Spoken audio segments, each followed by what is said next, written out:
the hierarchy is that there is always opportunities for coming back to recognizing how we all have this autonomy and honoring autonomy within the hierarchy. Yeah, the hierarchy without ownership.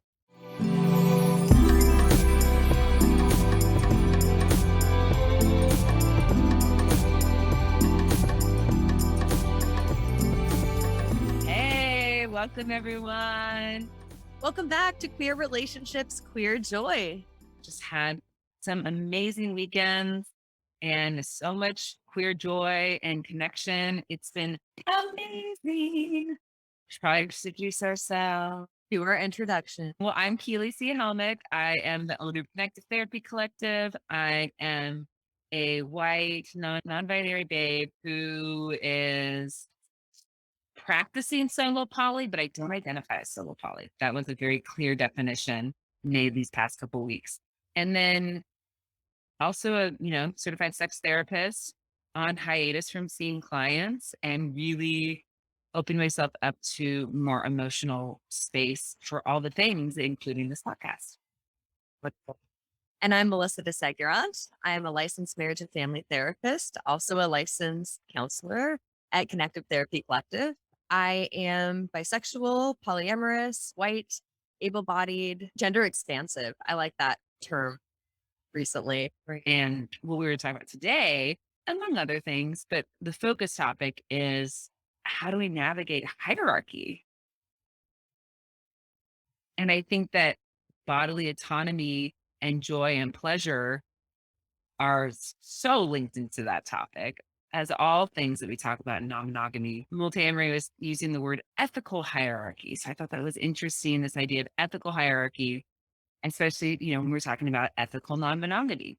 Yeah. When I think about hierarchy, in non-monogamy, I think there can be an immediate response of like, that's bad. And there's a judgment about it and removing the stigma of hierarchy that it's something that just is and it can be done intentionally and in a way that is ethical. Yeah. I mean, the first thing when I think about ethical is that there is transparency and open communication and informed consent. And so if we're talking about a hierarchy that exists or that a group of people are participating in, the beginning is that informed consent. And so Right. that and so stepping into a dating situation, that person, if a couple is practicing more of what we think of as nesting partners, primary partners, when they're dating other folks, meeting other folks, that's very clear what that means to them. Not just using the title, oh, that's my nesting partner, or that's my primary partner, or that's my anchor partner, but defining what is that for you? Because even within those definitions, within those labels, there are many definitions within that. And a different set of potential expectation. Like, what does that mean for you? But what does that look like for you? How does that play out in the relationship? How does that impact other relationships? What does that mean for me? These are all good questions. Communication, as we often say, is the first piece. But then coming to the embodied piece, I think this was also from Multiamory. I don't know which episode. I'm imagining this is for a concept that they talk about. But there's a difference between our embodied tolerance versus acceptance. Like, are we just tolerating the structure of the relationship and that you say this is your person and this is how you do it? Or am I accepting that, like, okay, this is a given. I accept that. I'm going to energetically and from an embodied place orient to the system the way that you're telling me it is. Because I think sometimes people hear the conversation and have the conversations, but are still in this kind of secretly embodied place of like, well, I don't know if I really respect their relationship. It might not last. Like, there is some interesting catty kind of power positioning that can happen, even if people are having conversations about their relationship structures and how they work. Well, when you say acceptance, I think about the term radical acceptance. It's like, this is how it is. And so then we choose whether we want to engage in it or not. If we understand the full dynamics, then we get to decide. Right. Yeah. And then you also mentioned that power piece. And I think that's where it gets sticky or can get sticky, is because people don't want to talk about power. Yeah. And it's not always overt. You know, we do things. I talk about this with clients so often. We do things that are the hidden agenda is to control something or Yeah. to flex power over something, even if we're not aware of it, consciously doing that. Yeah. And so when I think about ethical hierarchy and navigating hierarchies within polyamory, non monogamy, the power dynamic is just like we talk about all types of power dynamics, is naming it. So it's not about pretending it doesn't exist. It's okay, this is the structure of it. And this plays out differently, obviously, depending on the demographics of the folks involved. And so when it involves money, race, ethnicity, genders, all of these different pieces, resources, friends. I mean, the hierarchy works differently for different people, depending on how many like relationships, not just romantic sexual relationships, but how many relationships there are. And the hierarchy thing, let's not forget platonic or non sexual relationships. The hierarchy piece isn't just, I mean, we tend to focus on that. And when we think about that, our brains are trained by our society to go there.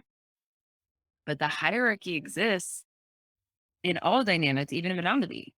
I'm even thinking about when children are involved, that's not somebody, flexing power in some damaging way. That's just inherent. That's understood. I hope. Right. No, we talk about in monogamous marriages that the fighting is always about sex, money, and kids. Well, guess what? In other monogamous, like non-married or second parents, step parents, non-monogamy, polyamory, guess what? The discussion is around kids too. Because different people have different views and expectations of what it means for kids.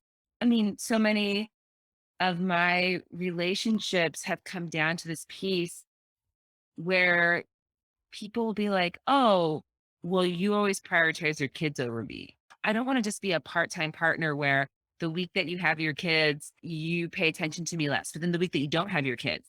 And in my brain, I'm like, well, that makes complete sense. And I've had to restructure how I talk about when I'm dating people, really informing them about my kids. And just like any kind of relationship dynamic, it's very different as my kids age because they're now 10 and 14 versus when I was dating and they were like 4 and 8.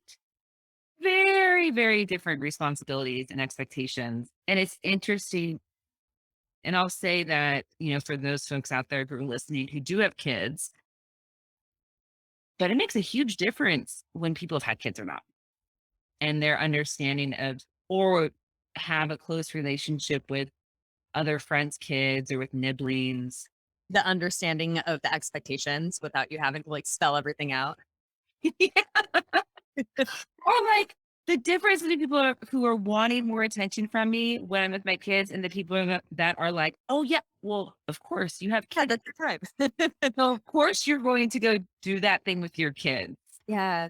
Yeah. Like, And it may not even just be a conversation about expectations, but people identifying like what are their needs. Like, are you the kind of person who can date someone who is going to have to prioritize children at moments and you're not going to get the full attention? And again, as you said before, we get to choose whether or not we're in that relationship structure. and I'm getting to this age where I'm really thinking more, and it's more apparent, not just kids, but not everyone has kids. Everyone has parents. Mm. Now, some people may have parents that are already deceased or may not have relationship with their parents. But for those that do have relationship with their parents, then there's also this dynamic of how do we share time and relationship when the needs of biological family or parent starts tugging on us. Right. Yeah. Like you said, this happens in monogamy and non monogamy. Yeah. I mean, this is just a real thing that happens.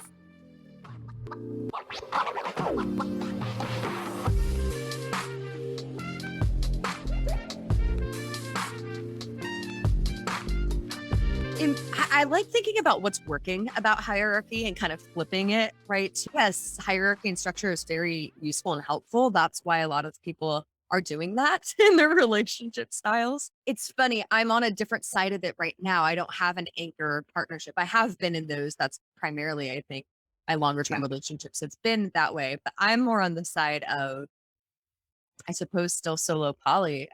And most of my partners and or people I'm talking to have a primary partner. Yeah. And I'm laughing because I'm catching myself in that pattern, being like, interesting. What is this about? And part of it is it's for me. I'm not going to say for everyone, for me in this moment of my life, it's relieving because there are a lot of things that are made clear because the hierarchy exists. I don't have to wonder Mhm. into so many different things. I'm clear on what my schedule is, how much time. It's just very easy for me to then prioritize my own time with myself because it's Yeah. not this open ended. Should we just consume each other with NRE and like be together forever? Like, no, and it's none of that. So it actually for me preserves space to be autonomous while in a relationship with multiple people. Again, that's just my experience right now as a solo poly person, dating people who are partnered with a nesting partner, not everyone's, but that's something I think that's working about hierarchy for me. Yeah. That makes sense. It's so like, I feel like Melissa, you and I are in different but similar situations, but I'm in like a solo poly situation where I'm like, it would be really nice to eventually have a anchor partner or a nesting partner again, but I don't want to force it. Sure. Yeah. Yeah. I kind of have that yearning, and I'm watching them have their things, and I'm like, oh, but it's summertime, and I want to have that person that I wake up with and go on adventures with. For sure. For sure. A lot of people feel that way. I know I will feel that way again. Again, this is summer too after divorce. Like we're Yeah. let's move slowly. For me. Yeah, definitely. It's valid. It's valid. Well, like you said, like you understand what the dynamic is. And I think that the piece around the ethical hierarchy is that as the person that's not the nesting partner or not the anchor partner, still having some kind of say in certain things. Like it doesn't feel like how making it so that everyone has some kind of say. And even if it's not kitchen table poly, but that there's a sense of our own autonomy. Like we get to have a piece in it. And I think what I've noticed structurally sometimes when I struggle as the person that is not the anchor partner is when I feel like I don't have any say. And then it just feels like, oh, I don't have control of what's going on. I'm just at the whim of this other person or these other people. And I'll be very real. That's not always on them. That's about how I'm setting my mindset into it. Sure. Yeah. It's a really good point you bring up though. And I've heard this in sessions. And sometimes really somebody doesn't have a quote unquote say.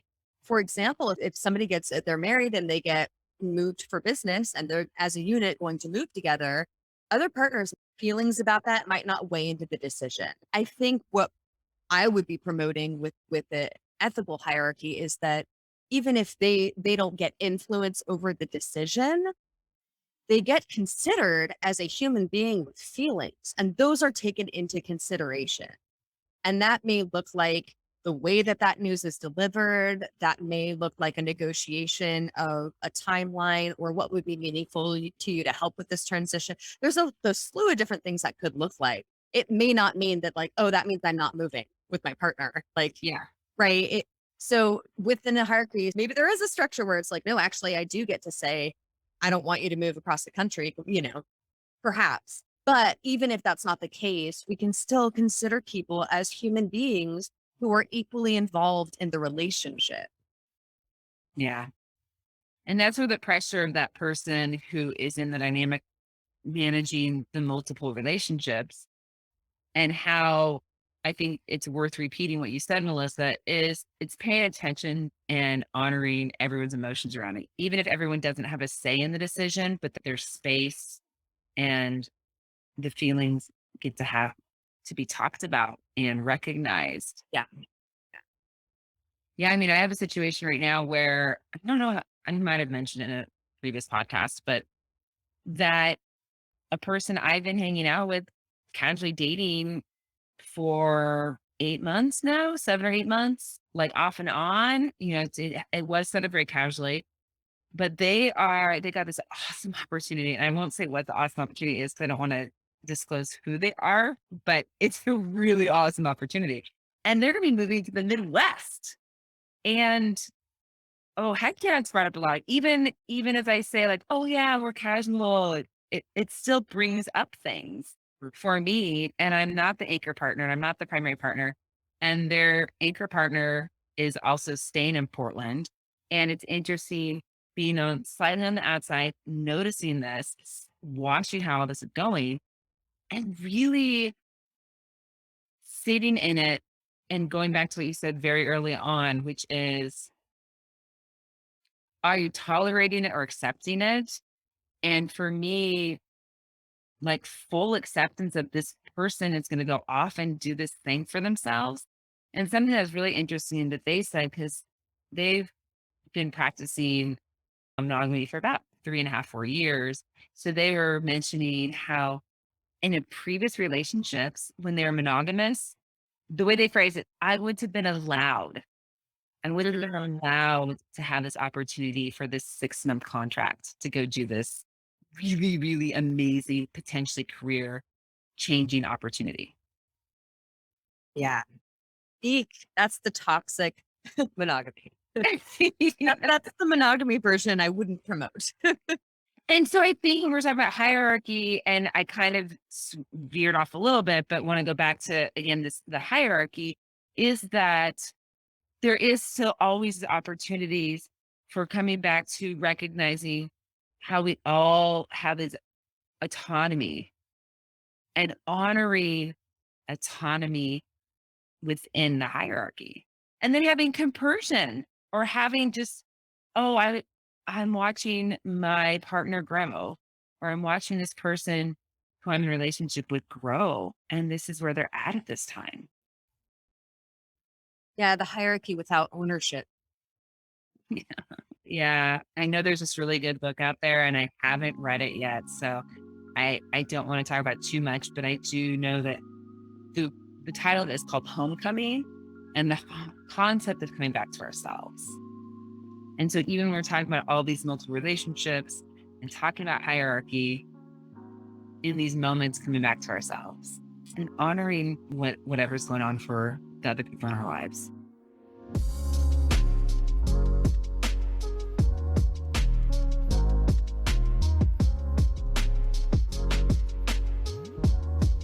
Oh, on that note, as always, which one of us wants to start? Who had this like rear end to go, queer joy? I feel like I've been in a joyful place. I didn't have anything planned. Do you have anything already like ready to go?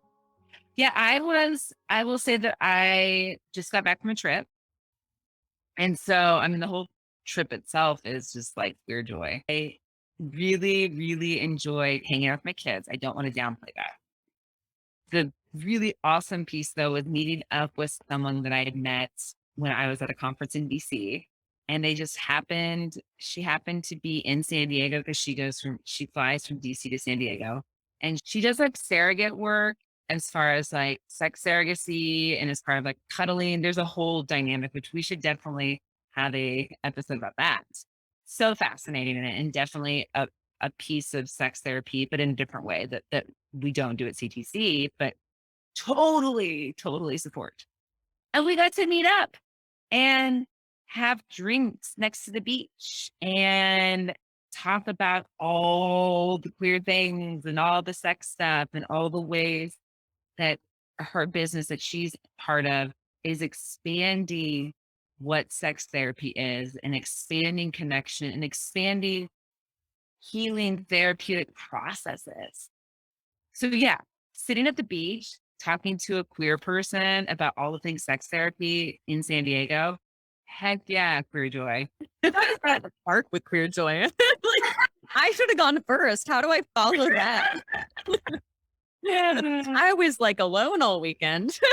but that's your joy. And My- sometimes, It's fair. It's a lot of the time. It's my joy. yeah, That sounds so fun. Awesome. it was awesome. Well, yeah, I really did. I was alone all weekend intentionally. I nestled in because it was a heat wave. Obviously, we're releasing this after this happened in Portland, but I was not sure how my AC situation was going to work in my apartment and wanted to. It would have been a really great time to go to the beach. I recognize that, and I didn't want to leave my cats in a potentially like burning hot apartment. Sure. So it was really reflective. I had a lot of work done. My licenses are renewing. So part of being a therapist is like taking a lot of courses. And so my brain is exploding with really good information, but that's changing the way I look at healing in a great way. But again, that's my nerdy queer joy. Energetically, because it was so hot. And again, like last week, it was kind of, it wasn't cold, but it was dark and rainy. So this was a big, like, wham, slam into summer kind of like couple days for me. And I realized this was a tradition growing up. I did a whole resetting of my apartment to summer mode.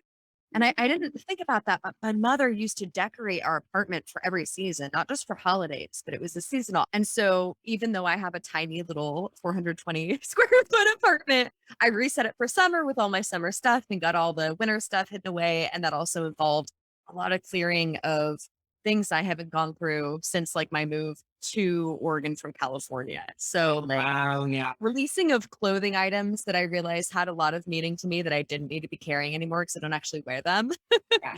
I'm like that. Yeah, it was that kind of a clearing, a lot of past trauma clearing too with that. And then a lot of shifting that's happening on a collective level. And so, with all of the magnitude of everything that's happening right now, I'm grateful for some of the fanfare to focus in on the work that needs to be done. So, that's my joy is that like it's been really cleared. And I feel like the timing is right and that summer is going to be a lot lighter and a lot more introspective for me. Yeah. My thing is always thinking about how to incorporate the joy and all of the energy while doing the work. And can there be joy within the dynamic? And I think I was talking to someone today when you were saying that, yeah, there's always work to be done. And I love the saying of our joy is our resistance. Mm, And really coming to this point of thinking about what are we doing as sex therapists? What are we doing at CTC? What are we doing as therapists and social justice? And we have all these big academic words. And really, it's about claiming joy and being in our bodies and these experiences. And that's part of the work. And that's in fact what keeps us going in this work. How do we be sustainable in this work? Just the overall, when we're talking about autonomy and thinking about bodily autonomy, thinking about joy, thinking about pleasure, and then how does that translate into relationship dynamics? Well, well, a couple just brief things I want to bring up before we fully wrap up today is just for preparing for next fall. We're going to have some workshops. Melissa and I are going to do a non-monogamy polyamory workshop again in September for therapists and for folks, specifically for therapists and people that are already in the field of either sex therapy or sex coach, relationship coaches. And then we're also going to start planning something in October. So we'll keep talking about that, but definitely something for some community event that'll have like fun party themes involved. celebratory event. Celebratory event. So thanks everyone again for listening. And I hope you all have a queer and joyful week.